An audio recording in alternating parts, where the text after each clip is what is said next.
नमस्कार दोस्तों, आप सभी का एक बार फिर से स्वागत है हमारे YouTube चैनल क्रीपी नाइट्स पर। दोस्तों, आज मैं आप सभी के लिए लेकर आया हूं हॉन्टेड बस की एक खौफनाक कहानी। आई होप दोस्तों आप सभी को ये कहानी पसंद आएगी। लेकिन दोस्तों, कहानी शुरू करने से पहले आप सभी से एक रिक्वेस्ट है, इस वीडियो को आप अपने तमाम दोस्तों में शेयर करें और कहानी को अंत तक पूरा सुने। और दोस्तों, अगर आपके पास भी कोई हॉरर स्टोरी है तो हमारे साथ शेयर करें। तो चलिए दोस्तों, बढ़ते हैं आज की कहानी की ओर।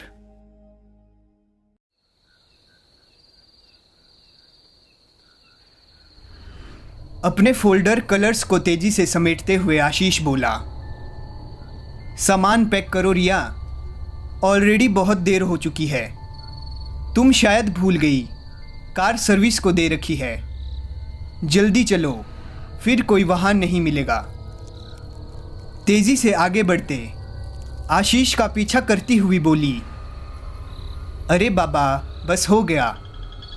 कल की एग्जीबिशन के लिए कुछ तैयारियां रह गई थी, वो निपटा रही थी।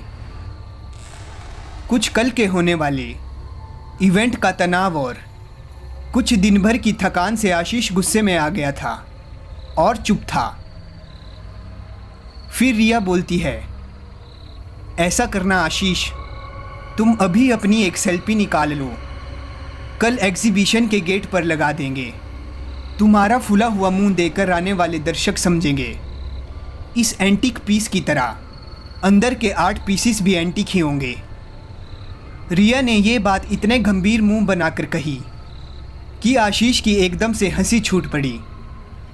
अब ये प्यारा युगल आर्ट गैलरी के कॉरिडोर से होता हुआ सड़क पर हाथ में हाथ डाले आ गया था। आशीष और रिया की मुलाकात फाइनल आर्ट्स में डिप्लोमा करते हुए हुई थी।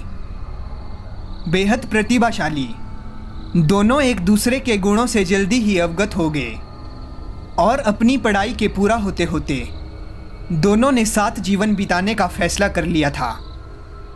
अपनी इस आर्ट स्टूडियो को बहुत मेहनत से दोनों ने खड़ा किया था और अब इस संस्थान में अनेकों छात्र अपनी प्रतिभा को निखारने आते थे। कल का दिन दोनों के लिए बहुत खास था क्योंकि वो अपने जीवन की पहली आर्ट एग्जीबिशन लगाने वाले थे। सड़क पर सन्नाटे को देखकर रिया थोड़ी चिंतित होते हुए बोली, आशीष देखो, कैब बुक कर लेते हैं। रिया की बात को मानकर आशीष अपना फ़ोन निकालने ही वाला था कि तभी सामने से एक बस तेज़ी से आकर रुकी। बस रुकते ही बस का दरवाज़ा झटके से खुल गया। बस में अंदर झांकते हुए आशीष ने पूछा, सिविल लाइंस जाएगी क्या ये बस? अंदर बैठे भावहीन चेहरे वाले व्यक्ति, जो शायद कंडक्टर था, उसने कहा, हाँ। उसका गंभीर चेहरा देखकर आशीष कुछ सोच ही रहा था कि रिया उसका हाथ पकड़कर तेजी से बस में चढ़ गई। अरे वाह, जल्दी चलो। बस पूरी भरी हुई थी। बस बैक सीट खाली दिखाई दे रही थी। दोनों तरफ की सीट के बीच बनी लेन से गुजरते हुए दोनों पीछे तक जा पहुंचे। उस लेन से गुजरते हुए आशीष ने एक बात महसूस की कि सभी के चेहरे नीचे झुके हुए थे। पीछे बैठे हुए आशीष ने यह बात जब रिया को बताई तो वो बोली, रात का समय है, ज़्यादातर लोग सो ही रहे होंगे। उनके बैठते ही खट की आवाज़ से मेन डोर बंद हो गया और घर की आवाज़ के साथ बस चल दी।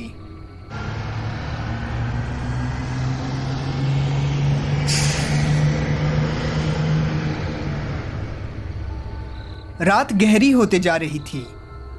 रिया के साइड में करीब 10-12 साल की एक लड़की बैठी थी। रिया उसको देखकर मुस्कुराई, लेकिन वो पत्थर की तरह बैठी रही। उसकी मासूमियत बार बार रिया का ध्यान अपनी ओर खींच रही थी। कला की परखी रिया उसे जल्दी से जल्दी अपनी ड्राइंग शीट पर उतारना चाहती थी। थोड़ी देर रिया शांत रही, बस भी तेजी से दौड़े जा रही थी। लड़की को अपनी तरफ देखते देख रिया उससे बात करते हुए बोली, हेलो बेटा, आप अपना स्केच बनवाओगी? लड़की अभी भी शांत थी, लेकिन उसने हाँ में सर हिला दिया था।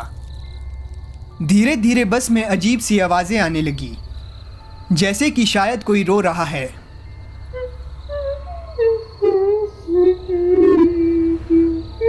धीरे धीरे आवाज़ बढ़ने लगी।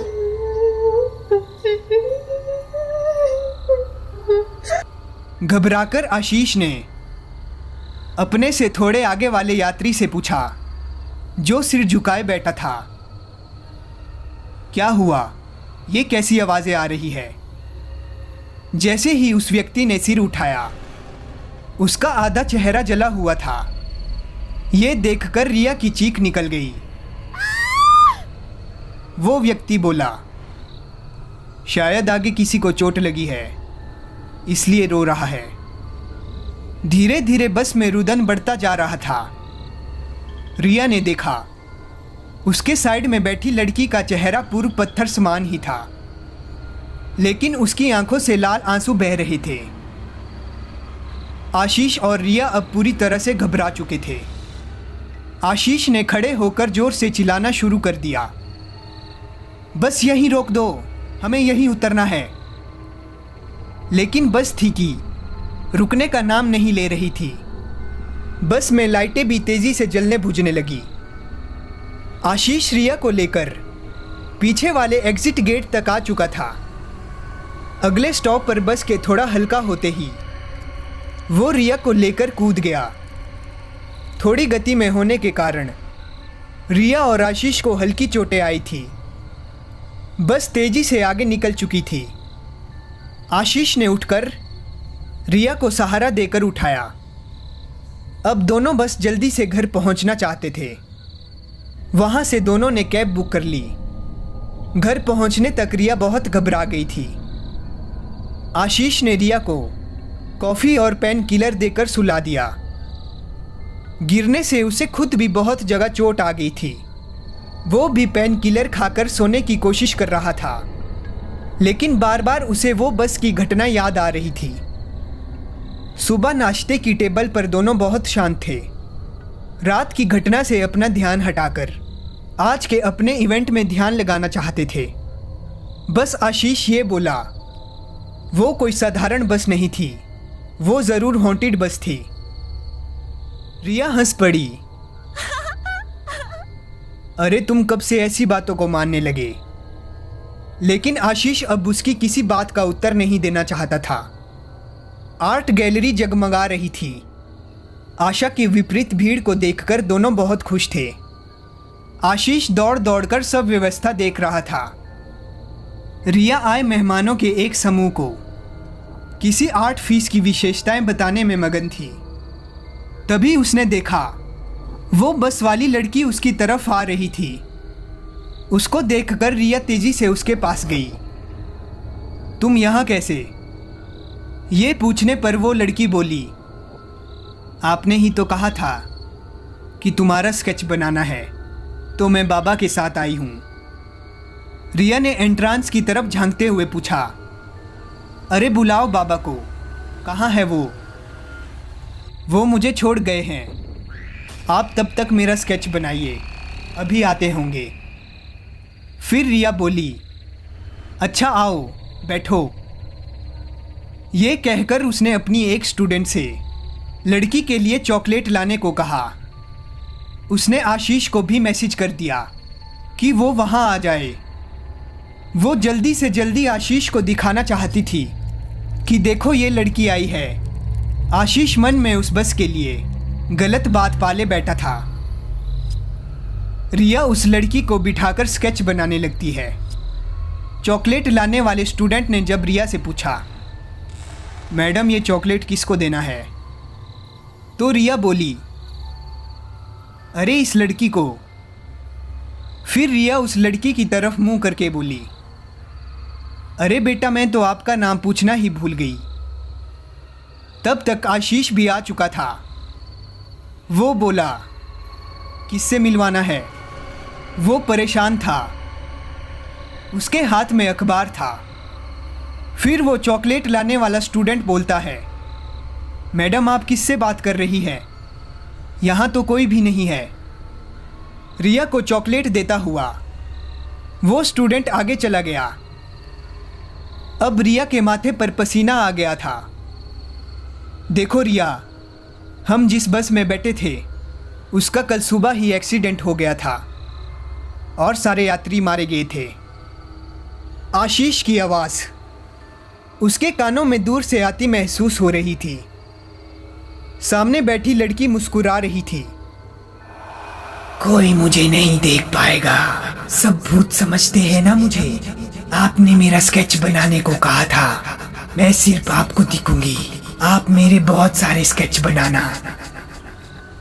रिया की आवाज़ उसके गले में घुटती हुई महसूस हो रही थी और उसके हाथ बिना उसके नियंत्रण के उस लड़की का स्केच बनाने में व्यस्त थे।